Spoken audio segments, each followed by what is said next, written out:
नमस्कार, आप देख रहे हैं फर्स्ट इंडिया की महा कवरेज। मोदी का ब्रह्मास्त्र और आपके साथ में विजेंद्र सोलंकी। क्या वाकई में देश झूम रहा है? क्या वाकई में हर तबके को कुछ ना कुछ मिला है? क्या वाकई में 10 सालों के बाद कोई कड़वी घुट्टी नहीं राहत दी गई है? क्या वाकई में ये वो विजन है जिससे $5 ट्रिलियन की इकोनॉमी होगी? और क्या यही वो विजन है जो 2047 तक विकसित भारत बनाएगा? आज जो बजट पेश हुआ, एक बार शेयर बाजार ने वेलकम किया और उसके बाद धड़ाम से ब्लड बात होता नजर आया। हालांकि जाते जाते शेयर बाजार संभला, लेकिन क्या वाकई में देश इस बजट के बाद संभला है? क्या उम्मीदें हर किसी की पूरी हुई? आज हम एक लंबे चौड़े पैनल के साथ सुबह से आपके सामने हैं ताकि आपको समझा पाए कि इस बजट की एबीसीडी नहीं, काका गा क्या है। इस पर बात करने के लिए दिल्ली से हमारी सहयोगी दिल्ली न्यूज एडिटर जुड़ गई हैं, उनसे जुड़े। लेकिन आज हम आपको बजट समझाने की कोशिश करें कि जो बजट आया है, क्या वो बजट आपकी समझ में आया? नहीं आया तो भी कोई बात नहीं, हम आपको समझाएंगे। हमारी दिल्ली न्यूज एडिटर अदिति नागर जुड़ गई हैं। अदिति, बजट आया और बजट आने के साथ शेयर बाजार धड़ाम हो गया और फिर झूमकर वापस आ गया। अब सवाल मेरा आपसे यह है, क्या वाकई में इस बजट के बाद बीजेपी कंफर्म है कि हां, हमने देश की उम्मीदों पर खरा उतरते हुए बजट दिया है, या वो मान रहे कि नहीं, अभी कोई टेंशन की बात नहीं, हमें जो करना था किया, अभी 4 साल बाकी है 2029 में?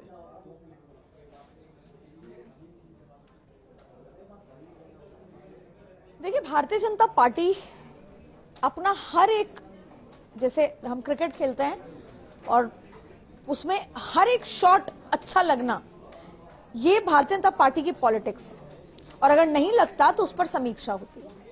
और बजट 2024 के चुनाव के नतीजों के बाद का वो पहला मैच या शॉट था जो अच्छा जाना जरूरी था। ये तो हुई भारतीय जनता पार्टी के परसेप्शन की बात। लेकिन एक और परसेप्शन है जो ये बन जाता है कि अगर बजट है तो सौगातें हैं, बजट है तो रातों रात सब बदल जाएगा। आज बजट आएगा और कल से सब बदल जाएगा। बजट एक सैंटा की तरह हो गया है कि जो हमने कहा वो मिलेगा, हमारी सारी विश लिस्ट। ऐसा नहीं होता।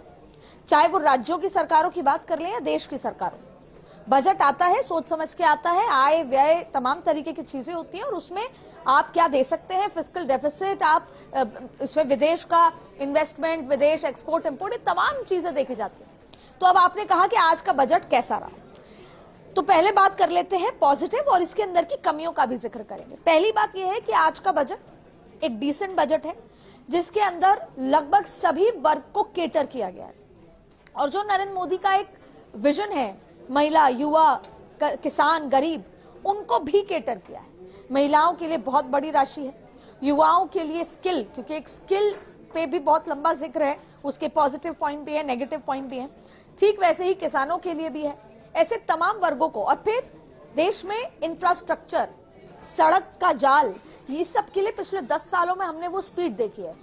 मनमोहन सिंह सरकार में भी सड़क बननी और उसके जाल बिछने शुरू हुए थे, लेकिन जिस स्पीड से आप एक 8 किलोमीटर प्रति डे और एक आप 38 किलोमीटर प्रतिदिन बना रहे हैं, तो वो अपने आप में दो अलग चीजें हैं, स्पीड। तो ये है नरेंद्र मोदी। लेकिन हम उम्मीद क्यों करते हैं? क्योंकि नरेंद्र मोदी हैं जिन्होंने बेसिक से चीजें शुरू की थी, जिन्होंने सबसे पहले, हम 21वीं सदी में आकर भी सबसे पहले शौचालय, 21वीं सदी में आने के बाद सबसे पहले उन्होंने ये शिक्षा दी कि आप चलती गाड़ी में से कांच खोल के केले का छिलका नहीं फेंक सकते, आप पान खा के पीकदान सड़क को नहीं बना सकते। तो क्योंकि बेसिक से चीजें शुरू की तो हम के हर एक चीज में उम्मीद होती है। लेकिन अब आज हुआ क्या? दरअसल हम बेसिक बात करते हैं, सड़कों के इंफ्रास्ट्रक्चर की बात हुई। मेरा सवाल यह था कि भाई, किसी बजट में हमने उज्ज्वला को देखा, किसी में हमने शौचालयों को देखा, किसी में हमने जल जीवन मिशन को देखा, किसी में हमने एमएसएमई को देखा, तो किसी में हमें दहाड़ता हुआ शेर देखा। इस बार ऐसा कुछ आपको दिखाई दिया है जिसको हम सेंटर ऑफ अट्रैक्शन कह सकते हैं कि भाई इसके लिए 2024 का बजट जाना जाएगा? इस बार आप बिटवीन द लाइन से समझिए कि देश की जनता को यह मैसेज है कि अगर डबल इंजन की सरकार होगी तो आपके प्रदेश तक विकास पहुंचेगा। और इसका सबसे बड़ा उदाहरण है कि भले ही कागजों पर या एक प्रोसेस के तहत बिहार को विशेष राज्य का दर्जा नहीं मिल सकता, लेकिन नरेंद्र मोदी ने अपने बजट में बिहार को विशेष राज्य का दर्जा दे दिया है। ये बात अलग है कि आंध्रा में भी उतने ही सांसद हैं जेडीयू से, जेडीयू के और आंध्रा के, टीडीपी के, लेकिन कहीं ना कहीं बिहार का जो मैसेज है वो देश भर, सिक्किम को भी दिया है, उत्तराखंड को भी दिया है। तो उन सारे राज्यों में जहां पर डबल इंजन की सरकार है वहां फोकस किया गया है। ये बात अलग है कि राजस्थान को कहीं ना कहीं उस तरह से नहीं देखा जा सकता। लेकिन अब विजेंद्र, एक सब्जेक्ट है जिसको मैं चाहूंगी कि आप चर्चा करें, पॉलिटिकल चर्चा जरूर कर लेंगे कि इसका क्या मैसेज है, ये क्यों हुआ है, महाराष्ट्र, किसान, तमाम चीजें। लेकिन एक बहुत अच्छी जो योजना का जो अनाउंसमेंट हुआ है वो हुआ है कि 1 करोड़ युवाओं को, गांव-गांव के युवाओं को स्किल दिया जाएगा, यानी ट्रेनिंग दी जाएगी। अब सवाल ये उठता है कि क्या ट्रेनिंग और जॉब्स, क्योंकि अगर एआई के इस जमाने में जहां पर वैसे ही अगर आप सॉफ्टवेयर बनाते हैं और बड़ी बड़ी कंपनियां की अगर हम बात करें, वहां पर आधा काम एआई, कोडिंग से लेकर सब कुछ एआई कर देती है। यानी कि जिस कोडिंग के लिए 125 लोग एक कंपनी में चाहिए एक सॉफ्टवेयर बनाने के लिए, अब वो आधा काम एआई कर रहा है। तो ऐसे में जॉब सिक्योरिटी कहां है? और आज सबसे बड़ा मुद्दा क्या है? रोजगार। और रोजगार से भी पहले, नए रोजगार सृजन करने से पहले अभी आपके एग्जिस्टिंग में सरकारी नौकरियों की पद खाली है, चाहे रेलवे हो, चाहे अलग बात हो, वो उसका क्या हुआ? और अभी ऐसे बहुत सारे युवा हैं जो पढ़े लिखे सर्टिफिकेट के साथ हैं और वो बेरोजगार खड़े हैं। तो शायद मुझे लगता है कि एक होलिस्टिक बजट हुआ, उसके बावजूद भी हमने स्किल इंडिया का काम तो किया कि 1 करोड़ युवाओं को स्किल किया जाएगा 500 बड़ी हाई प्रोफाइल कंपनीज में। लेकिन सवाल यह है कि क्या वो 1 करोड़ युवाओं को सीधा सीधा नौकरी मिलेगी? और अभी सरकारी इतने पद खाली हैं, उनको रिक्त और लेकिन अदिति भाई, स्किल इंडिया तो 10 साल से हो रहा है, मेक इन इंडिया भी हो रहा है, मेड इन इंडिया भी हो रहा है, और ये सब देश के लिए ही तो हो रहा है, रोजगार के लिए ही तो हो रहा है। और इसके अलावा अलग से अनाउंसमेंट होती है कि भाई हम जॉब ओरिएंटेड एजुकेशन को बढ़ाएंगे, इसकी भी बात होती है। अब मेरा सवाल यह है कि हमारे पास ट्रेनर हैं क्या, पहला सवाल। और अगर हम किसी को ट्रेन कर रहे हैं तो ऐसा तो नहीं कि फिर उनको सिलाई मशीन दे देंगे, क्योंकि मैंने देखा है बीते 5 सालों के अंदर जो इस तरीके की ऑर्गेनाइजेशन चल रही हैं, जो स्किल कर रही हैं, चाहे वो युवाओं को चाहे महिलाओं को, वो सिर्फ 30 दिन 35 दिन 45 दिन का एक प्रोग्राम चलाती हैं सरकार की हेल्प से। अब 45 दिन में सिलाई मशीन तो सीखी जा सकती है, एआई टेक्नोलॉजी को नहीं सीखा जा सकता। तो क्या यह तय होगा कि भाई हम स्किल्ड कैसी कर रहे हैं? That's what my point is. देखो, अगर हम तीसरी अर्थव्यवस्था तक पहुंचना चाहते हैं तो फाइनेंशियल रिपोर्ट ये कहती है कि आपको 8% नौकरियों में इजाफा करना होगा। यानी कि जो 1 करोड़ नौकरी है वो 7% होता है। तो 7%, 1 करोड़ नौकरियां देनी होंगी, स्किल नहीं, नौकरियां हाथ में देनी होंगी, तब जाके आप वो तीसरी अर्थव्यवस्था वाली उस पोजीशन पे पहुंचेंगे। अब हो क्या रहा है कि अब जहां पर हम सॉफ्टवेयर एक्सपोर्ट करते थे, जहां पर इतनी सारी जो कंपनीज हैं वो विदेशों में सॉफ्टवेयर एक्सपोर्ट करती थी, अब उनको भी जरूरत नहीं, क्योंकि आधा काम तो एआई कर रहा है। तो एक तो सबसे पहले महत्वपूर्ण बात यह है कि सरकारों को कंपनीज के साथ बैठकर ये चर्चा करनी होगी कि आप कितने प्रतिशत एआई का इस्तेमाल कर सकते हैं, क्योंकि वो तो घातक भी है ना, उसकी तो कोई अश्योरेंस भी नहीं है। दूसरा, आप लोगों की नौकरी इस लिहाज से कम हो रही है। एक तरफ हम skill India, skill development, loan और तमाम चीजें कर रहे हैं, मेक इन इंडिया, लेकिन क्या ये सुनिश्चित कर रहा है नौकरियां? क्या ये सुनिश्चित कर रहा है बेरोजगारी को रोजगार में बदलने को? तो ये कहीं ना कहीं एक जैसे लॉक एंड की में कहीं ना कहीं गैप है। जो चाबी है वो ताले में घुसने में शायद थोड़ी मशक्कत होगी। अच्छी बात है। देखिए विजेंद्र, अगर हम स्किल्ड होते हैं, ठीक है अदिति, लेकिन बजट में कितना इंसाफ हुआ है, इस पर बात करने के लिए एक पैनल हमारे साथ मौजूद है और दिल्ली से अदिति नागर हमारे साथ जुड़े हुए हैं। अदिति, आप अपनी बात को पूरा कर रहे थे, पूरा कीजिए उसको। और मेरा सवाल एक और है, भाई किसानों के लिए बजट बढ़ाया गया है, लगभग अगर मैं गलत नहीं तो 22 से 25% के आसपास इजाफा किया गया है। एजुकेशन में 32% के आसपास इजाफा किया गया है। क्या आपको वाकई में लग रहा है कि हम 150 लाख करोड़ के कर्जे के नीचे डूबकर इस तरीके से बजट को रिलीज कर सकते हैं, एग्जीक्यूट कर सकते हैं? देखिए, सबसे बड़ा सवाल किसी भी बजट, कोई भी बजट बहुत सामान्य हो सकता है, लेकिन वो एक्सीलेंट बजट में इसलिए तब्दील हो सकता है अगर उसका इंप्लीमेंटेशन हो।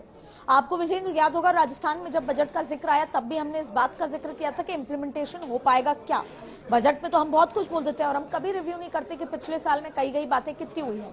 हम उसको रिव्यू कर लेते हैं कि जब मैनिफेस्टो में क्या कुछ कहा है वो पूरा हुआ है, और फिर ये एक साइकिल है चलती रहती है। अब किसानों का आपने जिक्र किया है, किसानों को हर तरह से सोचना जरूरी है। हम एग्रीकल्चरल कंट्री है, किसान का विवाद भी है, और दूसरी बड़ी बात है कि अगर चुनावी लिहाज से देखें तो हरियाणा और महाराष्ट्र में किसान है, लेकिन अब किसानों के साथ हो ये रहा है सरकार और किसान।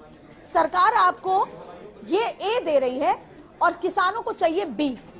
अब इस ए और बी के बीच में आपने कहा कि 20 से 22% उनका आपने बढ़ा भी दिया है किसानों के लिए, लेकिन आज मैंने कई किसान नेताओं और एनालिसिस से बात करी, वो आज भी ये कह रहे हैं कि जब हमारे को 25 ऐसी फसलों पर एमएसपी दे दी थी अभी जैसे ही सरकार आई थी, तो फिर उसका प्रावधान बजट पे क्यों नहीं किया, ये क्यों नहीं बताया कि वो कैसे कहां से खर्च होगा। और मैंने महिला वर्ग से भी बात की, महिलाएं हमेशा उत्साहित रहती है नरेंद्र मोदी को लेकर, लेकिन फिर भी ये मानना था कि जब हमें को इतना बड़ा पैसा दिया है हमारे उत्थान के लिए तो उसको कैटेगराइज क्यों नहीं किया गया है। तो सवाल ये है कि अभी कप एंड लिप में डिफरेंस है, और इसीलिए आप जो कह रहे हैं इम्प्लीमेंटेशन, ये कप एंड लिप के बीच के डिफरेंस में शिवराज सिंह चौहान को जरूरत है कि देश के हर एक किसान वर्ग वाली जगह पर जाए और वहां पर जाकर समझाएं कि हम करना क्या चाहते हैं। नहीं तो ये बजट तो एक अलग मुद्दा है जहां पे हम तीसरी अर्थव्यवस्था और तमाम चीजें, लेकिन अगर आप चुनाव में इसके नतीजे का रिफ्लेक्ट देखना चाहेंगे तो वैसा नहीं मिल पाएगा हरियाणा में और महाराष्ट्र में जैसा आप चाहते हैं। ठीक है, ये कोशिश करने के बावजूद अदिति वापस मैं आपके पास आऊंगा, क्योंकि स्वामीनाथन साहब ने जब से रिपोर्ट दी है तब से एमएसपी हम सुन ही रहे हैं, उसको लागू किया नहीं गया है। और विडंबना ये हो जाती है कि जिस स्टेट के अंदर मैं बैठकर बात कर रहा हूं वहां एमएसपी का केंद्र की तरफ से जो टारगेट दिया जाता है उस टारगेट के हिसाब से भी फसलों की खरीद होती नहीं है। अपने पैनल को मैं आपसे इंट्रोड्यूस करा देता हूं। हमारे साथ मौजूद हैं सुनील जैन साहब हैं, फाइनेंस एक्सपर्ट हैं, संजय पौदार जी हैं, कर सलाहकार हैं, आरपी विजय जी हैं, बीजेपी के प्रवक्ता हैं। हमारे साथ हमारे एसोसिएट एडिटर विमल तिवारी जी हैं, विमल जी हैं हमारे साथ, माफ कीजिएगा विमल जी। हमारे साथ बड़बड़वाल जी हैं, किसान नेता हैं, और हमारे साथ जो बड़बड़वाल जी हैं, शुरुआत आपके साथ। भाई किसानों के लिए किया गया है क्या बस यही चाहिए कि नहीं एमएसपी होना चाहिए था, और जो हमें सम्मान निधि दी जा रही है किसानों को उसमें 2000 और बढ़ जाता। ये जो इतनी घोषणाएं की गई, क्या आप इससे संतुष्ट हैं? देखो, एक तो जैसे महंगाई बढ़ी है ना, तो महंगाई बढ़ी है तो उस महंगाई को देखते हुए किसान सम्मान निधि को भी बढ़ाना चाहिए था मोदी जी को इस बजट में। दिल मांगे मोर। अब उन्होंने नहीं बढ़ाया, चलो क्यों नहीं बढ़ाया। दूसरी बात, आप ये कह रहे हो किसानों का बजट अब की बार बहुत ज्यादा बढ़ाया है जी। ये जलवायु को कंट्रोल करने का बजट है। जैसे आपने बागवानी पे आज वन विभाग वाले खरबों रुपए खर्च कर रहे हैं, पर उनके पास आज उन जंगलों में पेड़ नहीं है। अब उन पेड़ों को अगर संरक्षित करने के लिए किसान को आगे लाया जाता है, पर वो किसान आने के लिए तैयार भी है, और जलवायु का लाभ सबको मिलता है। सब आज टेम्परेचर गाँव में 50% हो गया, और ये जो पेड़ नहीं होंगे तो ये ज़्यादा ही बढ़ेगा, कम नहीं होगा। तो इस प्रदूषण को कंट्रोल करने का अगर कोई उपक्रम कर सकता है तो वो किसान ही है, क्योंकि किसान दो तरह से इसका कंट्रोल करता है। अगर किसान को पानी मिल जाता है तो उसका खेत हमेशा हरा भरा रहेगा, हरा भरा रहेगा तो वो नाइट्रोजन को पिएगा और ऑक्सीजन देगा, कार्बन डाइऑक्साइड को लेगा, ऑक्सीजन रिलीज ऑक्सीजन देगा। तो ऑक्सीजन जितनी ज्यादा दुनिया में होगी वो देश उतना ही मतलब स्वस्थ और संपन्न होगा। अब दूसरी बात ये कह रहे हैं कि कैंसर की दवाइयों पे हमने रिबीट दी है, पर कैंसर फैलाया किसने? 60 साल में या 70 साल में व्यवस्था ने कैंसर को फैलाया। पेस्टिसाइड किसने दिया? किसान को व्यवस्था ने, जो भी सरकार में बैठे उन्होंने। यूरिया किसने दिया और डीएपी किसने दिया? व्यवस्थाओं ने। क्यों? हरित क्रांति के नाम पे ये सब चीजें आई देश में कि देश की भूखमरी को कम कैसे कंट्रोल किया जाए। तो सरकार कह रही है ना कि भाई जैविक खेती की तरफ लौट रहे हैं। अब जैविक खेती की तरफ आप किसान को लेके जा रहे हो, पर उस किसान को जैविक से जो पैदावार होगी उसकी खरीद की सुनिश्चित क्या है? मतलब आप उस किसान को यह समझाओ कि यूरिया वाला आपका इतने में बिकेगा, जैविक खेती आप हमें दोगे तो ये इतने में आपको मिलेगा। क्योंकि जो चीज लाभकारी, जैविक खेती में प्रोडक्शन घटेगा तो प्रोडक्शन घटेगा, उसका घाटा किसको लगेगा? लेकिन क्वालिटी तो बढ़ेगी ना सर। भाई मैंने तो इतना सुना है कि जैविक खेती से जो फल फ्रूट भी हो रहे होते हैं वो लगभग 1.5 से 2 गुना दाम में खरीदे जाते हैं। वो कारण तो ये तो उसका- खेती के साथ भी है वो सर। जैविक और खेती। मैं तो ये भी मानता हूं कि शायद इसको लेकर आप किसी के साथ टाइप भी कर सकते हैं कि भाई मैं पूरे तरीके से जैविक तौर पर इस चीज का उत्पादन करूंगा, आप खरीदिए। लोग तैयार हैं सर, आज भी हो रहा है। मैं उस चीज के लिए मैं आपको ये नहीं कह रहा कि नहीं हो रहे, पर उस चीज को बैकअप तो पूरा किसान को मिले, क्योंकि अब से पहले उसको आपने आर्थिक रूप से इतना कमजोर कर दिया कि उस जैविक के पे आने के लिए उसको 2-3 साल का बैकअप मिलेगा। उसका आर्थिक रूप से उसको मजबूती जब कोई देगा तो ही तो वो जैविक पे आएगा। और जैविक जिस रोज आ जाएगी तो आपको दवाइयां फ्री में देने की आवश्यकता नहीं पड़ेगी जी। तो नहीं, लेकिन किसानों के लिए जो बजट आया उससे संतुष्ट है या नहीं है, सवाल तो ये है। किसानों के लिए जो बजट आया आज जो ये दे रहे हैं वो ठीक है, बहुत अच्छा है, पर जो गारंटी की बात करते थे चुनाव में जी, और किसान को सबसे बड़ी एमएसपी गारंटी चाहिए थी, वो इन्होंने नहीं दी। आरबी विजय जी, भाई क्या कभी ये सोचा जा सकता है कि एमएसपी को लेकर गारंटी दे दी जाए? क्योंकि मैं व्यक्तिगत मानता हूं कि शायद ये अर्थव्यवस्था के लिए फिजिबल नहीं है और इसीलिए सरकारें टाल रही हैं। विजेंद्र जी, सबसे पहले तो मैं फर्स्ट इंडिया न्यूज़ के सभी दर्शकों को मेरा नमस्कार करता हूं। मेरे पैनलिस्ट हैं, इन सबको मैं नमस्कार करता हूं, आपको नमस्कार करता हूं। रही बात जैसे बड़बड़वाल जी ने बोला कि एमएसपी की गारंटी, तो आज का अगर आपने बजट भाषण सुना होगा तो निर्मला सीतारमण जी ने सबसे पहले यही कहा कि हमने दुगनी करने की बात करी थी, कम से कम एमएसपी को कम से कम 1.5 गुना तो हमने कर ही दिया जो हमने बोला था जी। 50% तो हमारी बढ़ गई और इसमें मेजर क्रॉप आ गई, उसमें मेजर क्रॉप सारी आ गई जिनके अंदर कम से कम उनका 50% बढ़ चुका है जी। तो फिर भी हम ये कह रहे हैं कि एमएसपी पंजाब को छोड़ते हैं सर, एक बार पंजाब का जिक्र नहीं करते।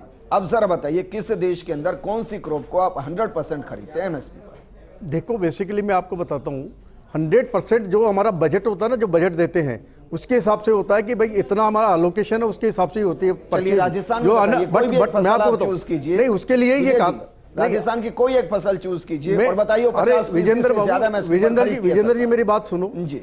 ये जो 3 कानून लेके आई थी सेंट्रल गवर्नमेंट, वो उसमें क्या लिखा था? उसके अंदर यही लिखा था ना कि आप ओपन मार्केट में अगर आपको अगर एमएसपी मिलती है, एमएसपी दीजिए। सुनो मेरी बात, ये कह रहे हैं लिंक करना पड़ेगा, लिंक करना पड़ेगा। देखो ऐसा है, सुनिए तो सही भाई, आप ये कह रहे हैं कि एमएसपी के दाम को हमने बीते 10 साल में 1.5 गुना बढ़ा दिया और यही दरअसल किसानों की आय 2 गुनी कर रहा है। तो मैं आपसे ये पूछ रहा हूं कि भाई एमएसपी पर खरीदा कितना जा रहा है? अब राजस्थान का बता दीजिए, कोई एक क्रॉप आप चूज कीजिए जो 50% खरीदी जा रही है। देखो मैं आपको बताऊं, राजस्थान के अंदर भी बढ़ाया है, अभी गेहूं का जो प्राइस हुआ है उसमें बढ़ाया है, 25% बढ़ाया है। तो ऐसा नहीं है कि बढ़ाया जरूर है, बट मैं आपको बताऊं कि आज की पहले भी कभी किसी खरीद हुई है। हाँ, जो भी आदमी देना चाहे, हर आदमी सोचता है कि मैं मार्केट में बेचूंगा, तो वो एमएसपी के टाइम पे बेचता ही नहीं है जब तक उसके पास आ चुका होता है, जो बजट होता है वो खत्म हो चुका होता है। तो मैं ये मानता हूँ कि आदमी मतलब जैसे फार्मर्स है वो भी डेफिनेटली अपना हाथ ऊपर रखेगा कि अगर मेरे को कहीं मार्केट से अच्छा मिल जाता तो मैं उसको लेंगे। मैं खुद किसान हूँ, मैं आपको बता रहा हूँ, मेरी जो फसल हुई थी सरसों की, मेरा 8,500 रुपये बिकी थी और अभी जो लेटेस्ट मेरे 3 साल बाद में बेची है ना, वो 5,000 में बेची है। मैं भी यही सोच रहा था 8,500 हो गई तो 10,000 हो जाएगी तो मैं बेच दूंगा, बट नहीं हो पाता। तो दोनों हाथों में एक्चुअली सरसों नहीं, लेकिन एमएसपी तो होगा ना सर, भाई एमएसपी तो कुछ होगा ना? नहीं, एमएसपी तो मिल ही रहा है, एमएसपी जो है वो तो मिल रहा है, बट अगर मार्केट रेट ज्यादा होती है तो हमने भी नहीं बेचा ना। सवाल का सीधा जवाब देना नहीं चाह रहे विजय जी, मैं ये पूछ रहा हूं कि भाई देश में बताइए ना, कोई एक प्रदेश बताइए पंजाब को छोड़कर जहां 50% से ज्यादा कोई क्रॉप एमएसपी पे खरीद रहे हैं। भाई आप बताइए ना, मतलब 50% किसान तो बाय डिफॉल्ट उस दायरे से बाहर हो गए ना। नहीं, अगर ये बताओ मुझे कि अगर राजस्थान के अंदर अगर एमएसपी डिक्लेयर हुई है उस समय कोई देता है क्या? फसल देता ही नहीं है, कोई भी नहीं देना चाहता। अगर देना चाहे तो दे सकता है। देखो राजस्थान में सबसे ज्यादा उत्पादन आज की तारीख में और पहले से होता है बाजरा। और दुर्भाग्य की बात है कि 10 साल में कोई खरीद नहीं, एक दाना नहीं खरीदा। एक बार वसुंधरा जी की सरकार ने जरूर राजस्थान के किसानों को बाजरा की खरीद करके दिया था, उसके बाद हरियाणा जाकर बेचना पड़ता है सर, हरियाणा जाकर बेचना पड़ता है। बड़बड़वाल जी आप ये बताए, अभी बाजरे पे एमएसपी क्या है?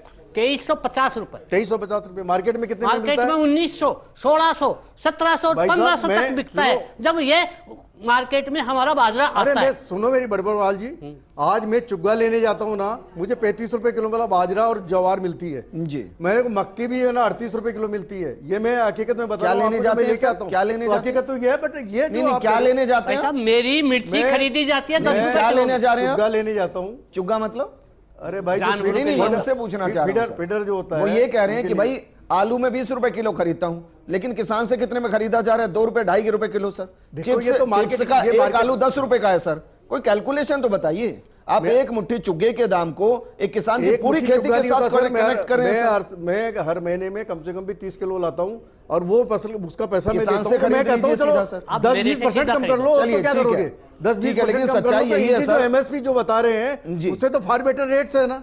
तो मैं कहता हूं कि आदमी देखो क्या होता है, चाहे किसान हो चाहे व्यापारी हो, चाहे हर आदमी ये चाहता है कि मुझे मार्केट से बढ़िया रेट मिले। ये हर आदमी चाहता है और करता है वो, इसमें कोई दोहरा ही नहीं है और करनी भी चाहिए।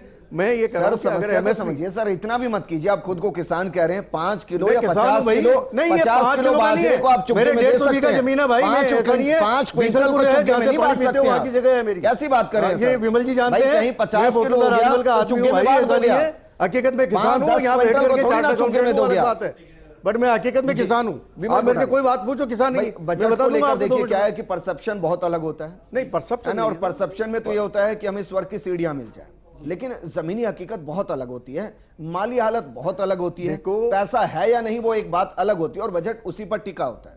तो मैं आपसे जानना चाह रहा हूं कि 150 लाख करोड़ के कर्जे के नीचे जो भारत इस वक्त है, क्या उसमें 48 से 50 लाख करोड़ का बजट, उसमें भी घाटे के साथ का बजट आपको फिजिबल लग रहा है? और इसमें सबसे महत्वपूर्ण पॉइंट्स आपको क्या लगे?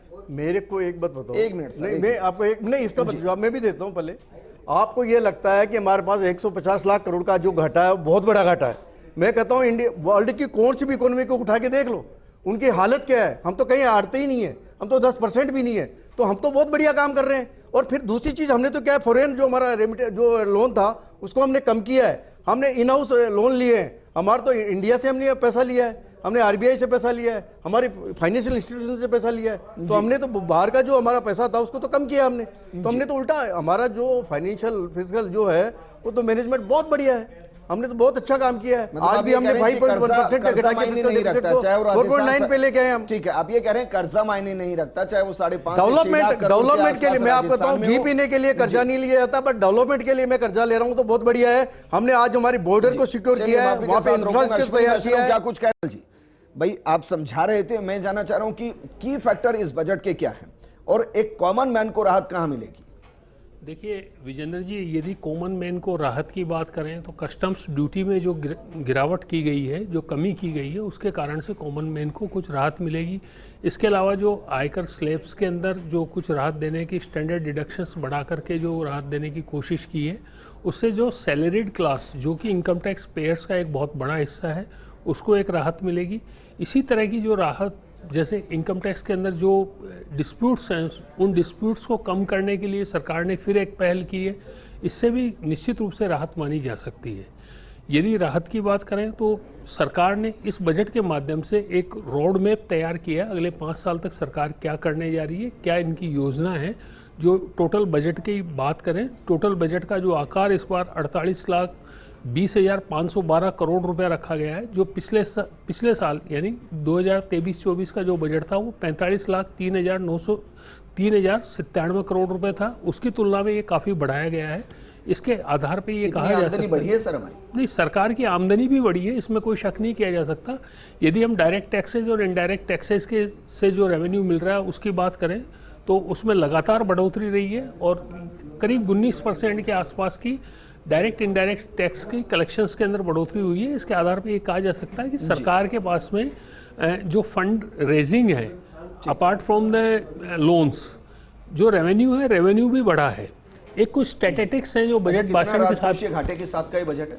ये राजकोषीय घाटे की बात करें तो ये 4% के आसपास का राजकोषीय घाटा सरकार ने अपने जो वित्त मंत्री हैं उन्होंने अपने अनाउंसमेंट में भी कहा था। और इसके अलावा ये भी कहा गया था कि हम इस राजकोषीय घाटे को और घटाएंगे। जहाँ तक इसकी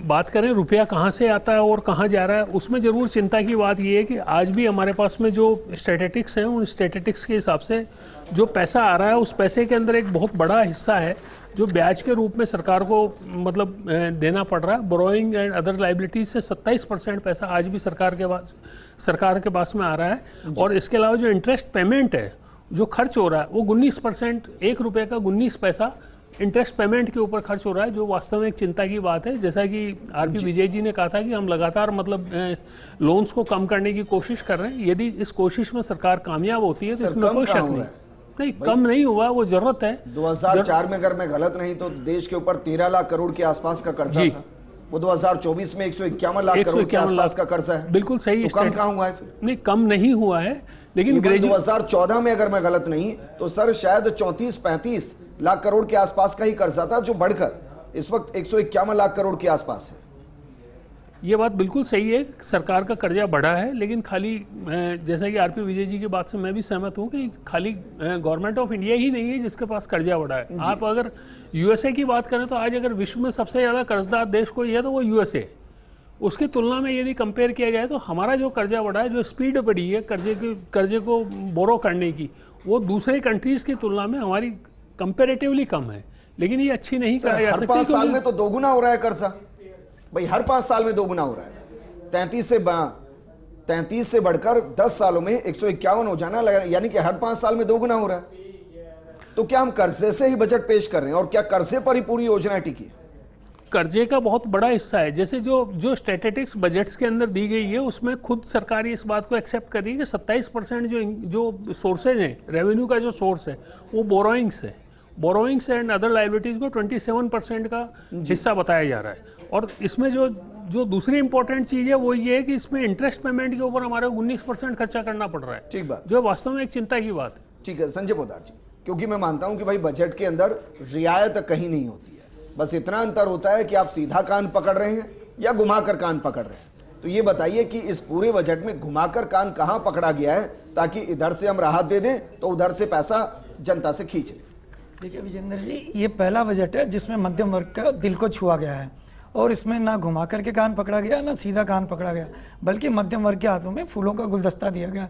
एक तो स्टैंडर्ड डिडक्शन 15,000-25,000 रुपये बढ़ाया गया है, दूसरा इनकम टैक्स रेट में छूट दी गई है, और तीसरी सबसे बड़ी जीएसटी में एमनेस्टी स्कीम डिक्लेयर करके उसके रूल्स रेगुलेशन लागू करके गए, जिससे मध्यम व्यापारी वर्ग को काफ़ी राहत मिलेगी।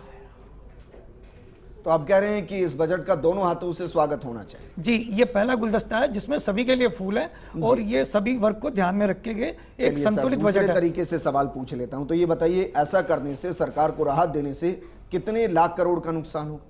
नहीं, नुकसान कोई नहीं हो रहा सरकार को। जीएसटी से रेवेन्यू कलेक्शन बढ़ रहा है, और जैसे कोठारी जी बता, रेवेन्यू दिनों दिन बढ़ी रही है सर, डायरेक्ट इनडायरेक्ट की रेवेन्यू बढ़ी रही है, डिजिटलाइजेशन, जीएसटी आने के बाद रेवेन्यू बढ़ी है।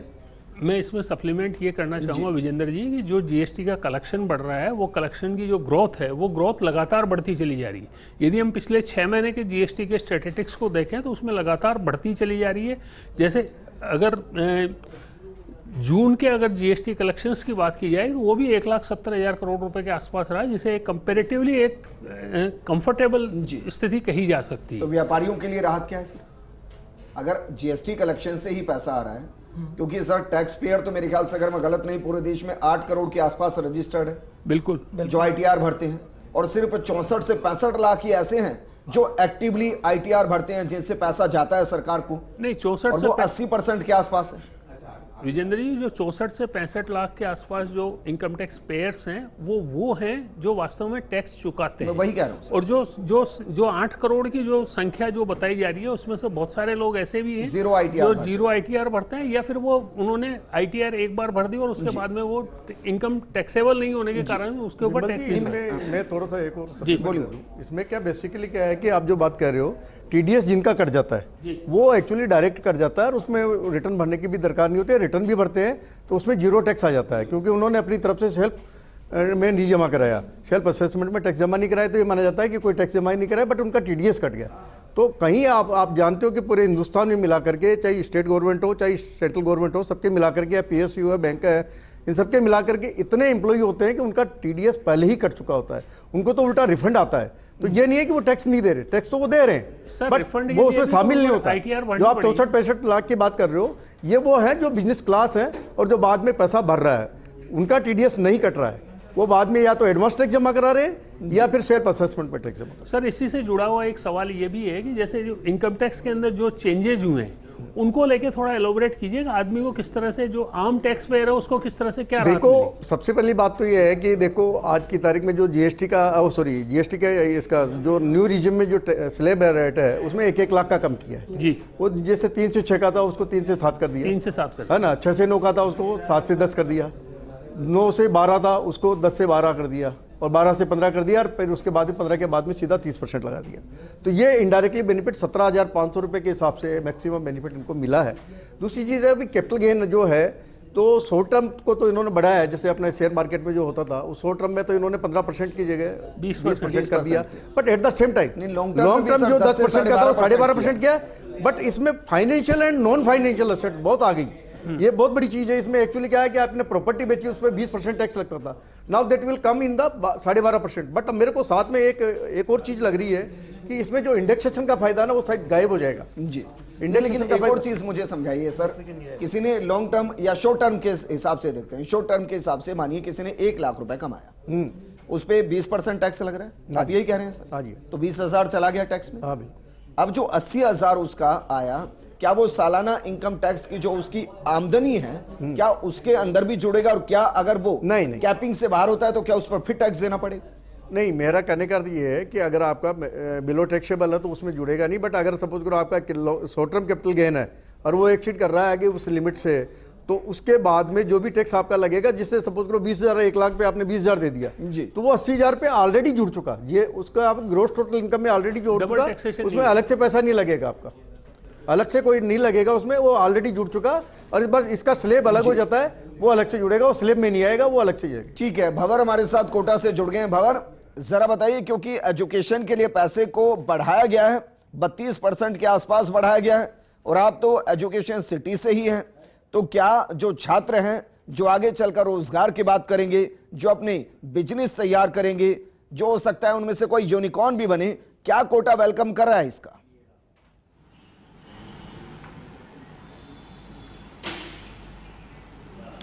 देखिए, इसका तो वेलकम हो रहा है कि एजुकेशन का एलोकेशन हुआ है, लेकिन कोचिंग फीस पर जो जीएसटी लगता है 18%, उसके कम नहीं होने से कहीं न कहीं कोटा में मायूसी है। लेकिन कोटा के कुछ लोग मेरे साथ हैं और बजट पर क्या कुछ उनका सोचना है, क्या कुछ उनकी प्रतिक्रिया आप तक पहुंचाने की कोशिश करता हूं। सबसे पहले व्यापारी वर्ग के एक साथी, उनसे बात करता हूं।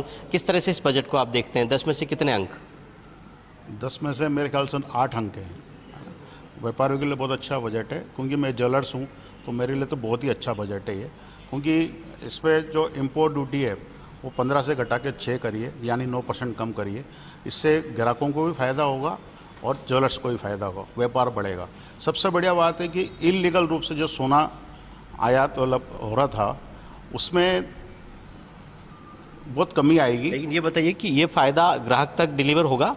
बिल्कुल होगा, बिल्कुल होगा। जब ज्वेलर्स को सस्ता मिलेगा तो वो सस्ता ही देंगे, बिल्कुल देंगे। और सोने में सबसे बड़ी बात यह है कि आपको जब मूल्य निर्धारण होता है इंडिया में सोने का, उस पर भी गवर्नमेंट ने बढ़ावा देने की कोशिश करने की बात कही है, ये बहुत अच्छी बात है। चलिए, तो वेलकम हो रहा है। आप किस तरह से इस बजट को देखते हैं?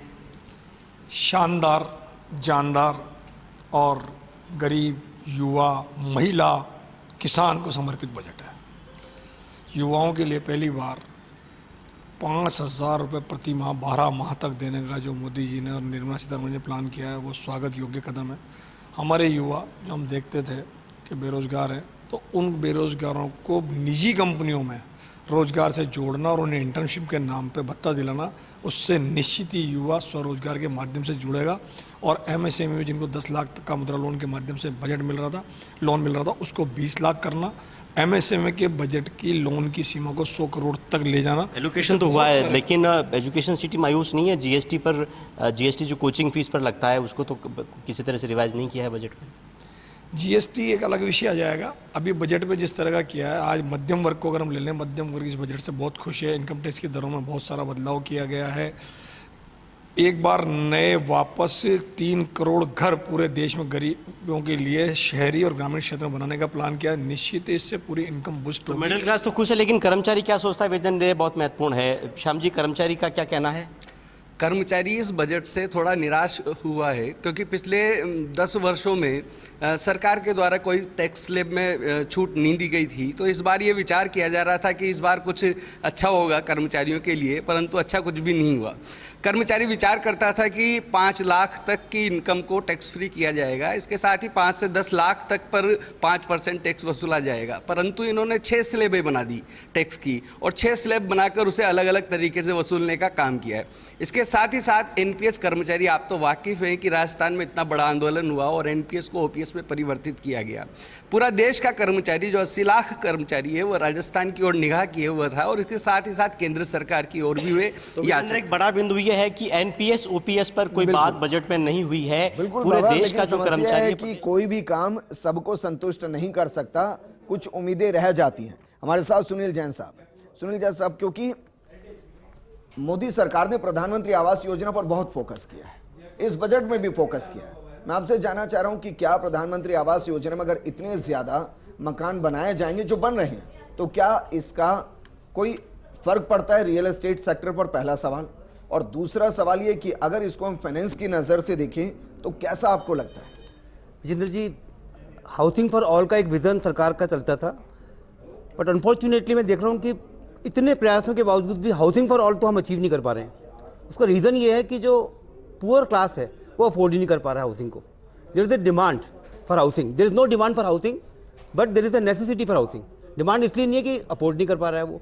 तो बिल्डर जब मकान बनाता है उसके मकान बिक नहीं रहे, दूर बनाते हैं, कहीं अफोर्डेबिलिटी कारण बिक नहीं पाते हैं, गवर्नमेंट की कुछ रेस्ट्रिक्शंस उसके ऊपर।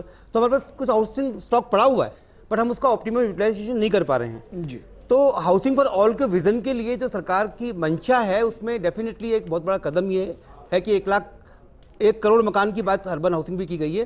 पर विजेंद्र जी, हम देखेंगे कि 1 करोड़ मकान जो है वो 5 साल के पीरियड के लिए प्लान किए गए हैं। अब 5 साल में जो पॉपुलेशन ग्रोथ होती है लगभग 4% अर्बनाइजेशन हो जाता है। 4% अर्बनाइजेशन का मतलब यह है कि हमारी जो एक लगभग 80-90 करोड़ की जो पॉपुलेशन है उसमें 3 करोड़ के लगभग 4 करोड़ के लगभग तो ग्रोथ हो जाती है। तो 4 करोड़ अगर ग्रोथ होती है तो उतने मकानों की जरूरत, हम 1 करोड़ मकानों की जरूरत तो हमें ग्रोथ की वजह से। इसके अलावा हमारी आधी पॉपुलेशन अभी जो है वो जो कच्ची बस्तियों में रहती है, हमें उनको बाहर लेके आना है। कच्ची बस्तियों के लोगों को बाहर लेके आने के लिए जो ज़्यादा रिक्वायरमेंट हाउसिंग की उसको शायद एड्रेस अब कर नहीं पा रही सरकार। उसके लिए कुछ अलग से कुछ इस तरह की प्लानिंग करनी पड़ेगी कि हमें प्राइवेट सेक्टर को साथ में लेकर के कुछ ऐसा क्रॉस मोनेटाइजेशन करना पड़ेगा जिससे कि हम लोग हाउसिंग की नीड्स को पूरा ढंग से कर पाएँ। और इसके लिए सब्सिडी अगर दी जाती है तो जितनी सब्सिडी दी जाए उतनी ही कम है, क्योंकि हाउसिंग सेक्टर एक ऐसा सेक्टर है जिसको लेके इकोनॉमी में बहुत बड़ा एक बूस्टिंग फैक्टर हम ला सकते हैं जी। लेकिन उम्मीद इस बार ये भी कर रहे थे सर कि जो शायद 2-2.5 लाख रुपए की रिबेट जो दी जाती थी पहले मकान पर, जिसको रोक दिया गया था, शायद उसको चालू किया जाए, लेकिन ऐसा किया तो नहीं गया। देखिए, अभी सिर्फ बजटरी एलोकेशन है, उसका जो बजटरी एलोकेशन है वो तो काफ़ी अच्छा हैंडसम अमाउंट है कि हम 10 लाख करोड़ की बात कर रहे हैं। 10 लाख करोड़ का क्या यूटिलाइजेशन होगा? प्रोबेबली इसमें काफ़ी सारा तो फंड वो जाएगा जो पहले अनाउंसमेंट थे उसमें यूटिलाइजेशन होने वाला है बजटरी एलोकेशन में से। पिछला जो हमारा CLSS स्कीम चलती आ रही थी उसमें जो अभी बाकी बचे हुए हैं उसके कुछ पेमेंट्स बाकी हैं, तो डेफिनेटली उसका बहुत बड़ा पार्ट तो उसमें जाने वाला है। 1 लाख मकानों की बात, 1 करोड़ मकानों की जो बात है वो बहुत छोटा अमाउंट मैं देखता हूँ कि 1 करोड़ डिमांड तो कहीं ज़्यादा है उससे, इतनी तो ग्रोथ होने वाली है। और ये जो ग्रोथ हमारी होती है उसमें 90% जो ग्रोथ होती है वो EWS LIG सेक्टर की होती है, बाकी तो सिर्फ 10% ग्रोथ है हमारे मिडिल क्लास की, और अपर क्लास की जो ग्रोथ है बहुत छोटी सी उसका मार्केट साइज है, जबकि मेजर साइज जो है वो 90% के लगभग EWS LIG का है। तो उसको ही एड्रेस सरकार को करना है और वो एक हमारा ट्रांसफॉर्मेटिव हो सकता है। देखिए, बजट में अभी बात कर रहे थे हम लोग 48 लाख करोड़ का बजट है, 1.5 लाख करोड़ की घाटे की बात चल रही है। ये सब डेफिनेटली एक फिगर्स हैं। इसको ट्रांसफॉर्म करने के लिए जो भी हमारे GST की ग्रोथ हो रही है वो GDP ग्रोथ के उसके प्रोपोर्शनेट में हो रही है। अब जरूरत है हमें GDP को बढ़ाने की जी। GDP को कैसे बढ़ाया जाए? GDP को बढ़ाने के लिए जो गवर्नमेंट ने इंफ्रास्ट्रक्चर की बात करी है और हाउसिंग की बात करी है, तो मैं समझता हूँ GDP को बढ़ाने के लिए सबसे ज्यादा फोकस एरिया कहीं कुछ हो सकता है तो रियल एस्टेट सेक्टर हो सकता है, उसमें हाउसिंग सेक्टर है। हाउसिंग सेक्टर एक ऐसा सेक्टर है जिसके अंदर की अभी 5% 6% GDP का पार्ट है। It has a potential to be 20% of the GDP जी। तो देखिए, हमें टेक्नोलॉजी पे बात करनी है, हमें बहुत सारे और डेवलपमेंट पे बात करनी है, R&D पे बात करनी है, बट पहला जो हमें जरूरत है, जो हमें इकोनॉमी को बढ़ाना है, उसके लिए सबसे बड़ा टूल मैं देखता हूँ हाउसिंग एक ऐसा टूल है जिसपे भी की सरकार को फोकस करना चाहिए और ऐसी स्कीम्स लानी चाहिए कि हाउसिंग के ऊपर ज्यादा से ज्यादा इन्वेस्टमेंट हो, क्योंकि हाउसिंग से जुड़ी हुई जो इंडस्ट्री है, रियल एस्टेट इंडस्ट्री। लेकिन वापस बजट की बात करते हैं। बेहद खास पैनल हमारे साथ हैं, हमारे साथ कांग्रेस से प्रतीक भी जुड़ गए हैं। प्रतीक, बजट विकास का प्रतीक होता है, तो जरा ये बताइए प्रतीक की नजर में जो विकास का प्रतीक ये बजट है वो कितना प्रतीकात्मक है? देखिए, सरकार की फाइलों में गांव का मौसम गुलाबी है, मगर ये आंकड़े झूठे हैं, ये दावा किताबी है। लगी है होड़ सी देखो अमीर और गरीबी में, ये सरकार के ढांचे की बुनियादी खराबी है। आप देखिए, मैं इतनी देर से सुन रहा हूं कि सारी बातें हो रही है, टैक्स रिजीम में कम कर दिया, सोना चांदी कम कर दी। अरे जिस देश के अंदर 80 करोड़ लोगों को 5 किलो अनाज फ्री में देना पड़ रहा है, वो कहां से जाकर के सोना खरीदेंगे और कहां से जाकर के इनकम टैक्स देंगे? मुझे बता दीजिए। उन 80 करोड़ लोगों के बारे में इस बजट के अंदर क्या आया है? कुछ भी नहीं। फिर हम राजस्थान के अंदर बैठे हुए हैं, बिहार को 15,000 करोड़ रुपए दे दिए, आंध्र प्रदेश को 15,000 करोड़ रुपए दे दिए गए, बिहार को दे दिए गए। राजस्थान को क्या मिला? नवंबर के अंदर जब मोदी जी यहाँ चुनाव प्रचार करने आते थे, बोलते थे मोदी की गारंटी, मोदी की गारंटी, सस्ता पेट्रोल डीजल मिल जाएगा, मोदी की गारंटी। ईआरसीपी के ऊपर बड़े ढोल पीटे गए। क्या मिला ईआरसीपी को? 1 रुपया भी नहीं मिला इस बजट के अंदर। तो क्या मिला?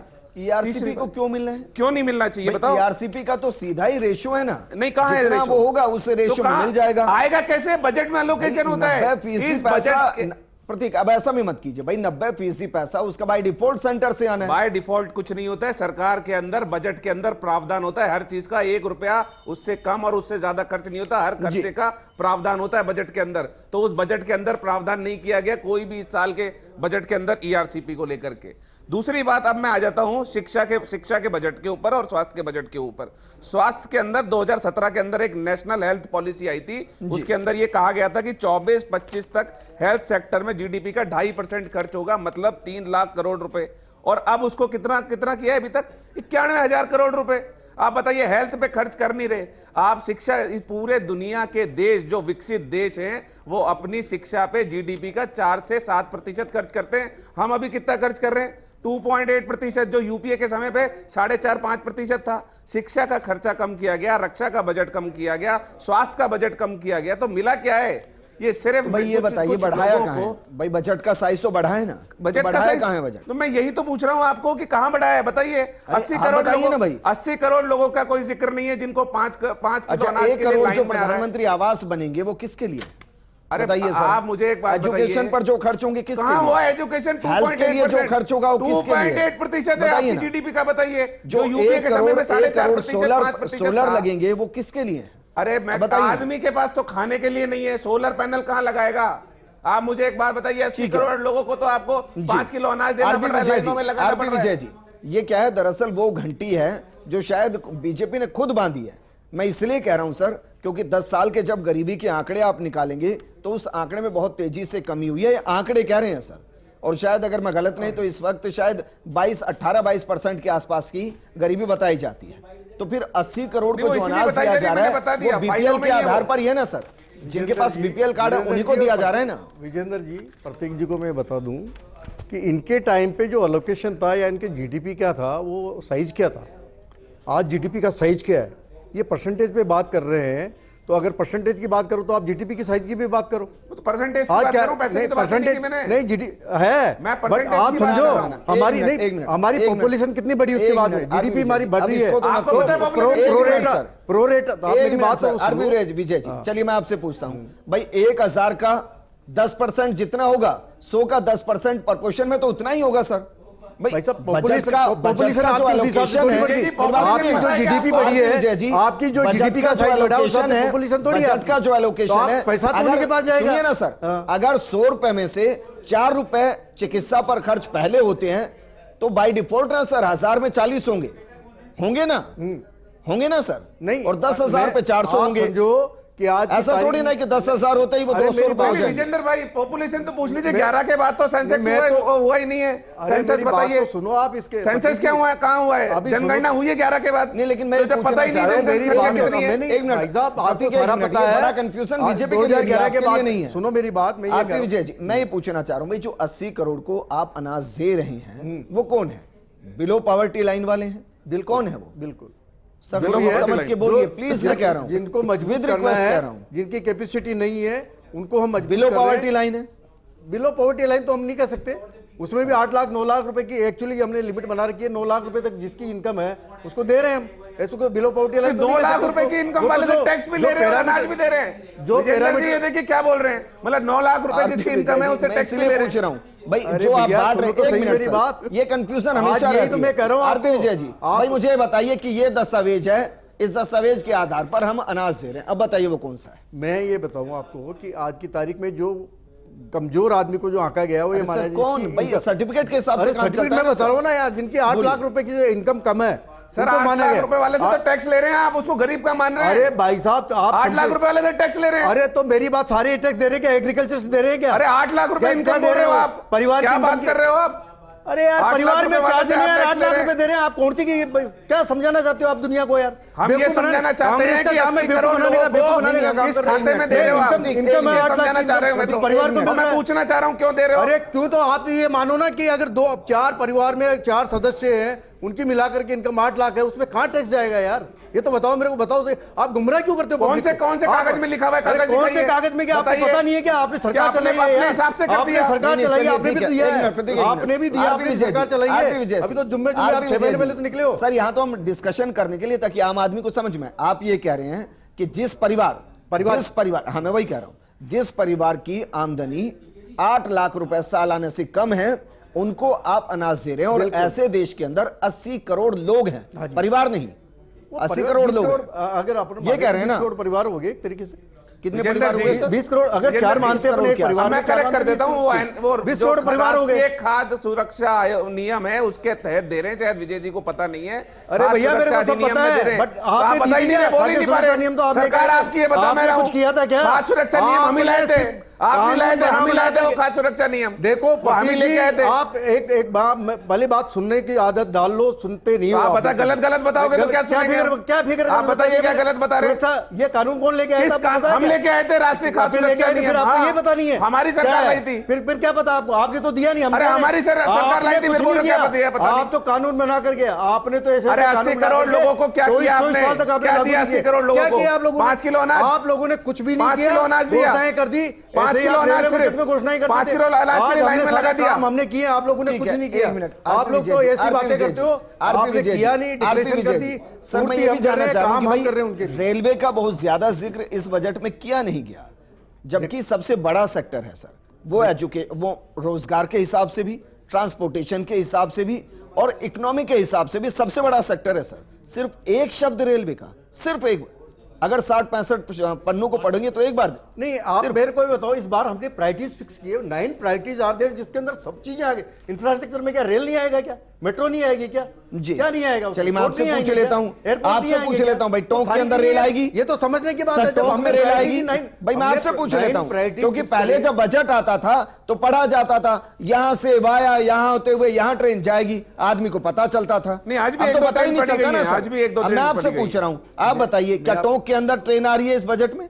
देखो मैं आपको बताऊं, सर बताइए ना, इंफ्रास्ट्रक्चर है, उसके लिए पैसा सर आ रही है क्या? नहीं क्यों नहीं आई? बांसवाड़ा डूंगरपुर रतलाम से जो आ रहा था, क्या वो ट्रैक पूरा हो जाएगा? मैं आपको तो सारे ट्रैक मैं आपको बताऊं, मेमो कोच फैक्ट्री जो लगनी थी, क्या वो हो जाएगी? विजेंद्र जी मैं आपको बता दूं, ये सरकार राजस्थान में क्या वो हो जाएगी? अरे मेरी बात सुनो, 24 साल पहले जो डिक्लेरेशन हुई है, इन्होंने घोषणाएं करी थी, वो आज तक धरातल पे नहीं आई थी। आपके कोटपुतली वाली लाइन, 10 साल से इन्होंने सरकार आपकी हमने आवाज किया, में हम हमने नहीं किया, दे रहे हो। हमने 10 साल में ये काम किया, हमने कोई नई घोषणा की नहीं। 10 साल में ये काम किया, जो कर्जा था वो 4 गुना कर दिया। आप लोग तो घोषणाएं कर करके बाहर हो गए, 4 गुना आप कर लोगों को दिया। कोई मतलब ही नहीं था, वाह भाई लूटनी थी, ठीक है सुनील जैन जी, सुनील हमने काम किया। क्या होता है कि सरकार बदलती है तो प्रायोरिटीज बदलती है। सुनील जैन जी भाई, मुझे लगता है कि शायद इस सरकार का फोकस रहा विद्युतीकरण पे, इस सरकार का फोकस रहा और ज्यादा प्लेटफॉर्म क्रिएट करने पर, इस सरकार का फोकस रहा कि जो प्लेटफॉर्म सुविधा विहीन है वहां सुविधाओं को बढ़ाया जाए, इस सरकार का फोकस रहा कि शायद वहां वाईफाई और बाकी कनेक्टिविटी दी जाए, और ये रहा कि भाई वंदे भारत चले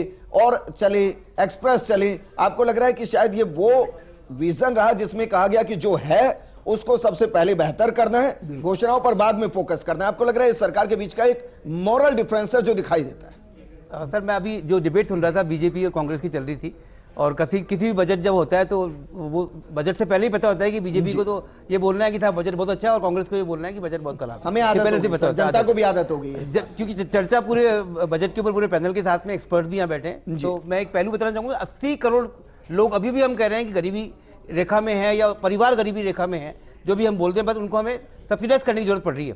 ये बहुत खराब स्थिति है। इस खराब स्थिति से उभरने के लिए इस बजट में मैं देख रहा हूं कि there are 2 aspects of this budget. एक तो ये है कि बजट के अंदर जो फिगर्स है, कोई फिगर्स हैं, एक हमारे साथ में कुछ अनाउंसमेंट्स हैं।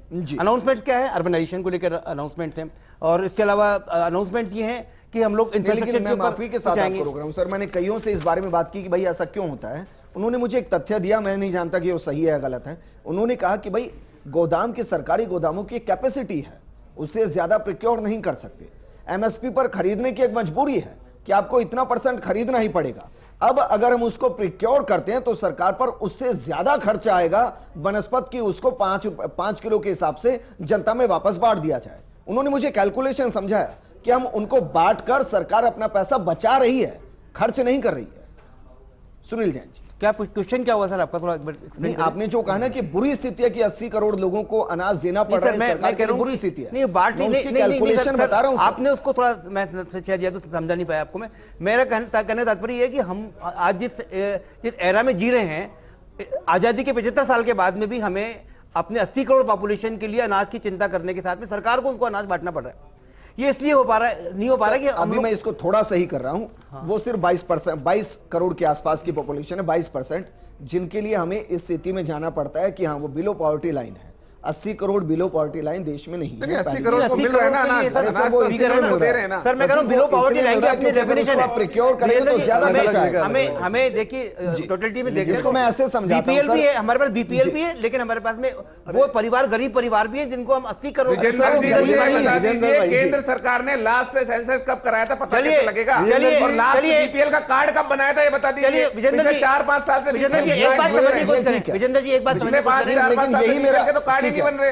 ठीक है विजय जी, ये बेसिक सवाल है सर। मैं इसलिए कह रहा हूं क्योंकि जो भी योजनाएं एग्जीक्यूट होती हैं, आप बहुत अच्छे से जानते हो, सेंसेक्स पे एग्जीक्यूट होती है। अब सेंसेक्स आपने कराया 2011 में, तो क्या मैं ये कहूं कि 2024 का भी जो बजट आ रहा है वो 2011 के आंकड़ों के हिसाब से आ रहा है? लेटेस्ट आंकड़े नहीं है सर। इतना मैं आपको बताऊं, बट जो जुड़ रहे हैं ना, जैसे बीपीएल में वो जुड़ रहे हैं, उनके नॉर्म्स अलग है। मैं आपको फिर बता, अरे मेरी बात सुनो, एक बात बताता हूँ।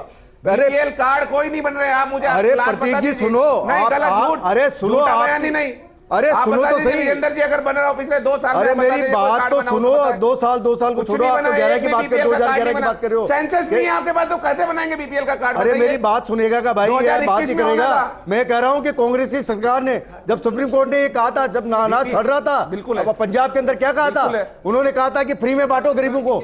आप लोगों ने तो एफिडेविट देकर के हमने फ्री में नहीं बांटेंगे। ये वो सरकार है जो दूसरों पे आक्षेप लगाती है।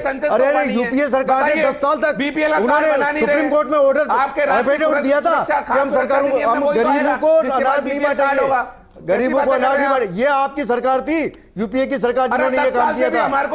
ये तो एनडीए की सरकार है जो दे रही है 80 करोड़ को दे रही है। और आज भी घोषणा कर दी है 5 साल तक, ये 5 साल तक कंटिन्यू रहेगा। रेलवे दुर्घटना देख लीजिए। अरे भैया, तो उसके लिए आज आरपी विजय जी 1,08,000 करोड़ रुपए जाइए भाई, आपके लिए अलग से डिबेट रख देंगे। रेलवे में लगाए हैं, क्या बात करते हो आप? आरपी विजय जी, आपके और प्रतीक के लिए अलग से डिबेट रख देंगे, बाकी पैनलिस्ट भी है। लेकिन मेरा सवाल आपसे जो था वो ये था कि भाई 80 करोड़ को अगर हम 5 साल आगे भी दे रहे हैं, तो ये उन 80 करोड़ लोगों के लिए जरूरी है या सरकार के लिए मजबूरी है कि भाई बांटना ही है?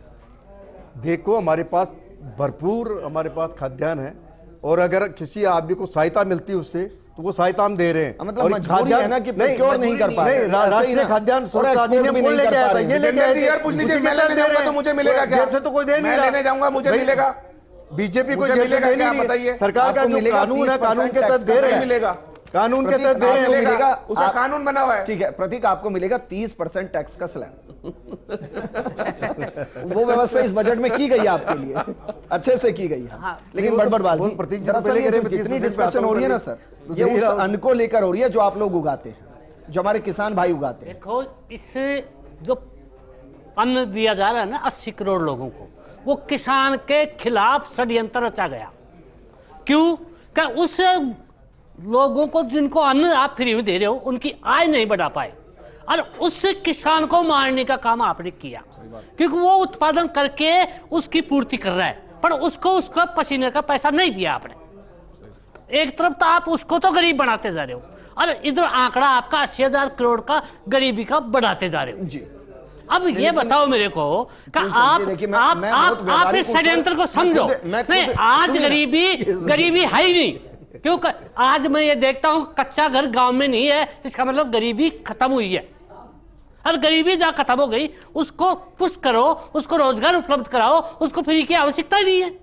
पर क्यों? क्या एक अंतरराष्ट्रीय एक साजिश चली हुई है कि हिंदुस्तान को कृषि प्रधान से केवल उद्योग प्रधान देश होना चाहिए, यहां किसान नाम मिट जाना चाहिए। और आज मेरा किसान का बच्चा, वो ये पीढ़ी आने वाली मेरी पीढ़ी के बाद में आपको यहाँ खाद्यान्न मिलना ही मुश्किल हो जाएगा, आपको विदेशों पे निर्भर रहना पड़ेगा। ये जो बजट है ये तो किसानों को समर्पित है। मैं जो बात कहना चाह रहा हूँ, क्योंकि मेरा बच्चा खेती नहीं करना चाहता। क्यों नहीं करना चाहता? कि उसमें कुछ बेनिफिट नहीं दिखता जी, इसलिए वो खेती नहीं करना चाहता।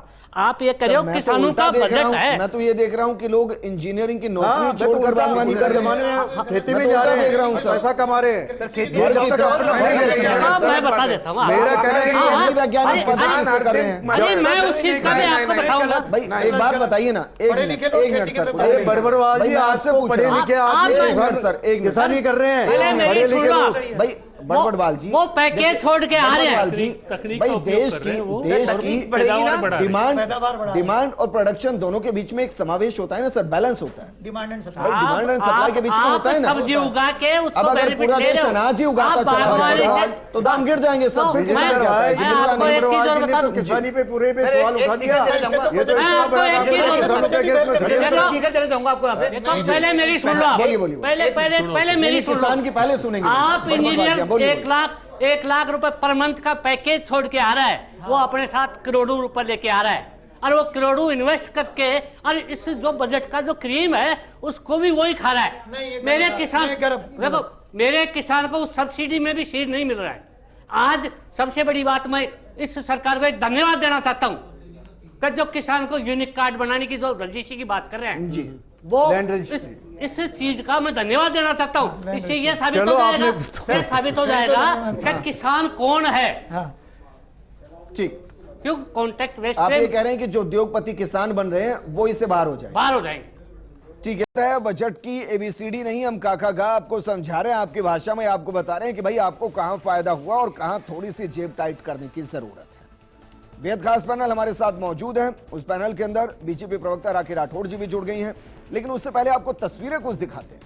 तस्वीरें वित्त मंत्री निर्मला सीतारमण से जब महिलाएं मिलने पहुंची, उनका आभार व्यक्त किया गया, उनको गुलदस्ता भेंट किया गया और उनको थैंक यू कहा गया है। हालांकि आपको दोनों तरीके के तबके मिलेंगे, लेकिन ये तस्वीर हम आपको दिखा रहे हैं। तस्वीरें जरा देखिए, महिलाएं पहुंची, महिलाओं का डेलीगेशन पहुंचा और उन्होंने वित्त मंत्री निर्मला सीतारमण को बुके भेंट किया, उनका धन्यवाद किया। तो शुरुआत इसी तस्वीर के साथ करते हैं, राखी राठौड़ जी, क्योंकि इस पूरे पैनल में आप महिला भी, और हम तस्वीरें जो दिखा रहे हैं वो महिला वित्त मंत्री ही हैं। तो जरा ये बताइए कि जो बुके भेंट किया गया है, जो चेहरे पर मुस्कान है, इस बजट में ऐसी वो कौन सी घोषणाएं हैं जिसके लिए वेलकम किया जाए महिलाओं की तरफ से? देखिए, भारतीय जनता पार्टी ने और एनडीए सरकार ने जब जब बजट अनाउंसमेंट किया है तो हर बार ये प्रयास रहा है कि महिलाओं से रिलेटेड जो बजट है उसको आगे चल के और बढ़ा करके और उनके लिए जो काम कर सकते हैं उसको मैक्सिमम किया जाए। और इस बार के बजट में भी 3 लाख करोड़ का जो प्रोविजन किया है उसके लिए मैं बहुत बहुत धन्यवाद देना चाहूंगी फाइनेंस मिनिस्टर जी को, क्योंकि उन्होंने एक ऐसा काम किया जिससे लखपति दीदी जैसा प्रोविजन, जैसे 3 करोड़ हम लोग लखपति दीदी बनाना चाहते हैं, जिसका अनाउंसमेंट इलेक्शन से पहले हुआ और उसकी जो काम है वो चल रहा है। राजस्थान में भी उसमें हम लोग काम कर रहे हैं। ड्रोन दीदी आपने सुना होगा कि कैसे टेक्नोलॉजी के साथ में महिलाओं को आगे बढ़ाने का काम आदरणीय मोदी जी कर रहे हैं, और इसीलिए महिलाएं आज पहुंची हैं। उद्योगों के पास में भी जो महिला वहां पे काम करती है उनके लिए हॉस्टल्स की व्यवस्था के लिए भी आज जो है प्रोविजंस किए गए हैं। मैं बहुत बहुत धन्यवाद देना चाहूंगी फाइनेंस मिनिस्टर जी को। सुरक्षा के लिए कितना फंड रिलीज किया गया? देखिए, वो सुरक्षा ओवरऑल सुरक्षा की बात है, जिससे महिलाओं से रिलेटेड, जैसे मैंने बताया आपको 3 लाख करोड़ का एक ओवरऑल अमाउंट आया है, जिसके माध्यम से महिलाओं से रिलेटेड जो भी प्रॉब्लम्स हैं उनको सॉर्ट आउट किया जाएगा। मुझे ध्यान है, शायद हो सकता है मेरा आंकड़ा इधर उधर हो, निर्भया फंड के अंदर 500 से 700 करोड़ के आसपास धीरे धीरे 100 करोड़ से शुरू होता हुआ पहुंच गया, तो यूज कभी हुआ नहीं। इस बार निर्भया फंड को भूल गए मैम, या उसमें कुछ ऐड किया गया? वो क्योंकि ऐड ही कर रहे हैं हम, उसे निकाल कर कहीं खर्च नहीं कर रहे हैं। नहीं, वो खर्च कर भी नहीं सकते। मुझे लगता है बजट की कहीं ना कहीं प्रोविजंस इस तरह के होते हैं कि वो जो जिसके लिए एलोकेटेड होता है उसी में इसका इस्तेमाल होएगा। लेकिन महिला सुरक्षा के लिए लगातार, और देखिए महिला सुरक्षा एक एस्पेक्ट है, लेकिन आप विजेंद्र जी एक बात ये सोचिए कि आर्थिक तौर पर अगर महिलाओं को आगे लाया जाए, अगर मेन स्ट्रीम में महिलाओं को लाया जाए, तो एक ये भी तरीका है जिससे कि महिलाओं का जो प्रति अपराध है उनमें कमी हो सकती है। आज कॉन्फिडेंस शहर के अंदर क्राइम कम है और ग्रामीण इलाकों में क्राइम ज्यादा है। देखिए कई एस्पेक्ट होते हैं क्राइम का, जो है शहर के अंदर क्राइम ज्यादा है। मैंने ये नहीं कहा, मैं ये कह रही हूं कि क्राइम को कम करने के बहुत सारे तरीके हैं। एक लॉ एंड ऑर्डर को एनफोर्स करके आप क्राइम कम करते हैं, लेकिन उसके साथ साथ जिस पर जो पीड़ित है उसको भी एनफोर्स करके, उसको एम्पावर करके भी क्राइम कम होता है। महिलाएं पढ़ लेंगी, आगे बढ़ेंगी तो निश्चित तौर पे सेल्फ सफिशिएंट होंगी, चाहे ट्रेनिंग के माध्यम से हो, चाहे सैनिक स्कूल में देखिए आप बच्चियों का एडमिशन चालू कर दिया, आर्म फोर्सेस के अंदर परमानेंट कमीशन जो है वो हम लोगों ने चालू किया, तो बच्चियों में कॉन्फिडेंस आता है, वो फेस कर पाती है। तो एक भी सरकारी स्कूलों में फिजिकल टीचर की जगह सेल्फ डिफेंस का टीचर क्यों नहीं होता? और मैं कहता हूं सेल्फ डिफेंस क्यों? जो सीधा अटैक करे वो सिखाए बच्चों को, बच्चियां क्यों सेल्फ डिफेंस करें? इसके लिए राजस्थान, कोई होता क्यों नहीं? राजस्थान सरकार भी इसके लिए प्रयासरत है कि ये होना ही चाहिए कि सेल्फ डिफेंस अगर होगा तो निश्चित तौर पे जो आप बता रहे हैं क्राइम जो है उसे हम लोग कम करने का प्रयास करेंगे, और ये इसी क्षेत्र में लगातार हम लोग काम कर रहे हैं। लखपति दीदी से मतलब क्या है मैम? क्योंकि बजट में बार बार बात आती है, आंकड़े को बढ़ाने की बात आती है, लखपति दीदी कैसे बना रहे? लखपति दीदी का मतलब ऐसी महिलाओं से है जिनके पास में कोई ऐसा आर्ट है, कोई हुनर है, जो कि घर पर बैठ करके वो किसी ना किसी काम में अपना जो है कर सकती है। उनके लिए प्रॉपर प्रोविजंस हो, उनको कैसे अपने प्रोडक्ट को बेच सकते हैं वो प्लेटफॉर्म हो। जैसे मैंने ड्रोन दीदी की बात की, ड्रोन के माध्यम से अगर यूरिया या फसल के अंदर कोई बीजारोपण किया जाएगा तो वो ड्रोन जो है वो हम लोग महिलाओं को प्रोवाइड करा रहे हैं, और वो आगे रेंट पे उसको दे सकती हैं किसानों के लिए, और उससे अपनी इनकम कर सकती हैं। बेसिकली महिलाओं को सिर्फ सालाना मैम, सालाना 1 लाख रुपए को आप लखपति दीदी मानते हैं या मासिक 1 लाख रुपए को लखपति दीदी? देखिए सालाना एक का है ये पहले प्रोविजन, लेकिन ग्रेजुअली बढ़ेगा जैसे जैसे महिलाएं आगे बढ़ेगी, उनको जिस क्षेत्र के अंदर इंटरेस्ट होगा। पहले तो ये भी एक जरूरी है कि इनिशियल स्टेज से हम लोग निकाल करके महिलाओं को लेकर आए। मोटे तौर पर कहें कि 8,000 रुपए मंथली, यही हो गया ना मैम? बिल्कुल बिल्कुल, यानी कि 274 के आसपास दैनिक, यानी कि मनरेगा के बराबर या मनरेगा से भी कम जो है उनको हम अप्रिशिएट करके लखपति दीदी। घर पर रहते हुए अगर महिला एक्स्ट्रा इनकम कर सकती है तो मुझे लगता है इसको प्रोत्साहित करना चाहिए।